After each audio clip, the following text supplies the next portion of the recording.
Il va falloir s'y faire. Les samplons 95 et 98 se nomment désormais E5 et les diesels B7, une nouvelle signalisation qui entre en vigueur aujourd'hui dans les stations-service. De simples autocollants ajoutés, les anciens noms sont conservés en parallèle. Pas de quoi arracher l'enthousiasme de l'automobiliste rémois. Première surprise de ce matin, je vois ça. Je préférais l'ancienne méthode que de voir ces trucs-là. Pourquoi ? Ben là, je suis complètement perdu. Une nouvelle signalisation, fruit d'une directive européenne. Objectif, uniformiser les noms des carburants au niveau du continent. Mais il y a autre chose. Les chiffres 5, 10 ou 85 pour l'essence n'ont pas été choisis au hasard.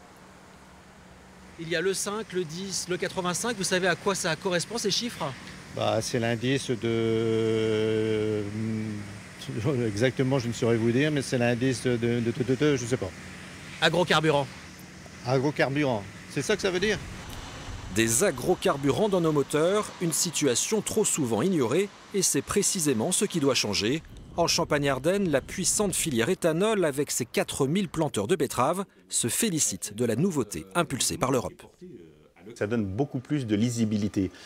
Les utilisateurs, les automobilistes verront clairement que dans toutes les essences, il y a de l'éthanol. Le E de éthanol, donc il y a 5%, il y a 10% ou il y a 85% d'éthanol dans le carburant. Pouvoir dépenser moins d'argent pour rouler avec son véhicule, avec son propre véhicule, ça intéresse quand même beaucoup de monde.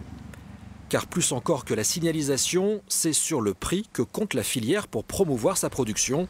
Le 10, avec 10% d'éthanol, est devenu voilà un an la première essence consommée en France. Elle est tout simplement moins chère.